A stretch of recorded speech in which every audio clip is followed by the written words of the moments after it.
পৃথিবীতে মনে হয় এই একটাই জায়গা আছে যেখানে কোনো কাজ বা পরিশ্রম ছাড়াই খাবার একদম মুখের সামনে চলে আসবে। এই যে দেখেন, সন্ধ্যা হতে না হতেই বাবা কিন্তু একদম এই সমস্ত খাবার নিয়ে এসে রেডিও করে ফেলেছে আমার জন্য। ফুচকা, আরও হচ্ছে স্যুপ, নুডলস, অন্থন, তারপর ফ্রেঞ্চ ফ্রাই, এগুলো সব নিয়ে আসছে। তো মানে আমি কিন্তু জানিও না যে সে এগুলো আনবে। তো যেহেতু আমি আছি আর সন্ধ্যায় বাচ্চারা খাবে কি, সেটা তো তার মাথায় চিন্তা থাকে সব সময়। তো এই জন্যে সে কিন্তু সব কিছু একদম গুছাই নিয়ে চলে এসেছে। আর এই যে দেখেন, সন্ধ্যা হতে হতেই এখন কিন্তু আমরা সবাই মিলে খেতে বসে গেছি। আর যেহেতু ফুচকা আমার অনেক বেশি পছন্দ, মানে এই যে এখন ফুচকা দেখছি না, এখন আমার কিন্তু খেতে মন যাচ্ছে। তো ফুচকা যেহেতু আমার অনেক বেশি পছন্দ, তাই ফুচকা তো মানে আমি গেলে থাকি প্রায় সময়।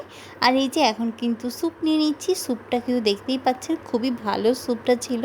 আর মাংস কিন্তু অনেক ছিল, মানে চিকেনের পরিমাণটা অনেক বেশি ছিল। আর খেতে কিন্তু খুবই টেস্টি ছিল। আর আছে হচ্ছে এই যে নুডলস, অন্থন, আর হচ্ছে ফ্রেঞ্চ ফ্রাই। তো এটা কিন্তু কোনো চাইনিজ রেস্টুরেন্টের না, এটা একটা মিনি চাইনিজের। কিন্তু খাবারের কোয়ালিটি দেখেই বুঝতে পারছেন যে খাবারগুলো কতটা ফ্রেশ এবং কতটা ভালো।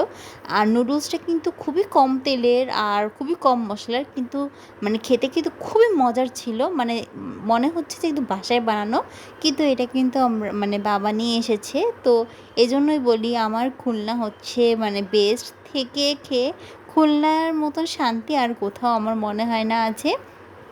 কারণ মানে হয়তো ঢাকার মতন খুলনা অত বেশি জাঁকজমকপূর্ণ না, কিন্তু যারা থাকে ওখানে তারা জানে ওখানে থেকে কতটা যে শান্তি, মানে সব কিছুতেই শান্তি লাগে। এজন্য খুলনায় কিন্তু আমার খুবই ভালো লাগে। আর এই যে এখন হচ্ছে আমি স্যুপ খাচ্ছিলাম, তো স্যুপটা কিন্তু খুবই টেস্টি ছিল।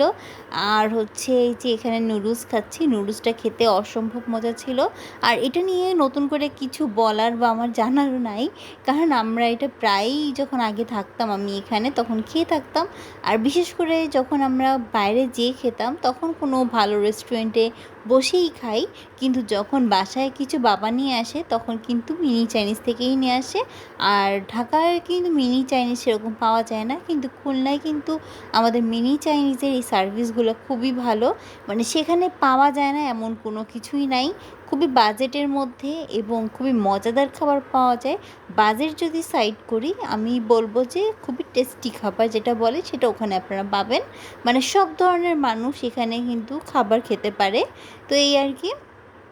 আর অন্থনটাও কিন্তু খুবই ভালো, একদম চাইনিজ রেস্টুরেন্টের মতনই, ছোট ছোট এবং পাতলা পাতলা, কিন্তু ক্রিস্পি আছে।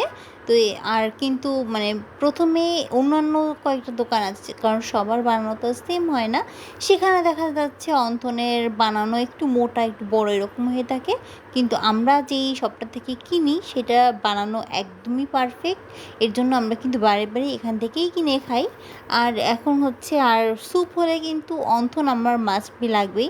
এজন্য কিন্তু বাবা কোনো কিছুই বাদ দেয়নি, সে কিন্তু সব কিছুই নিয়ে এসেছে। কারণ সে জানে যে আমার হচ্ছে মানে স্যুপ হলে অন্থন অবশ্যই লাগবে।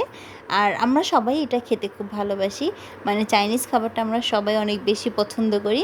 তো বাবা কিন্তু কখনোই আম্মুকে বলে না সন্ধ্যায় এটা বানাও ওটা বানাও। কখনো বানাতে মন চাইলে আম্মু বানায়, আবার বাবাও অনেক সময় নুডলস বানায়। বাবা নুডলস বানানো খুবই টেস্টি। আর অনেক প্রায় সময় বাবা কিছু কিনেই আনে, মানে সবাই মিলে আমরা খাই তখন। আর এই যে এদিকে কিন্তু বাবা কফি বানিয়েছে। বাবার কফি বানানো, চা বানানো কিন্তু খুবই মজা। আমি তো গেলে বাবাকেই বলি, বাবা তুমিই বানাও এগুলা। তো এই আজকের ভিডিওটা এখানেই শেষ করছি। সবাইকে আল্লাহ হাফেজ।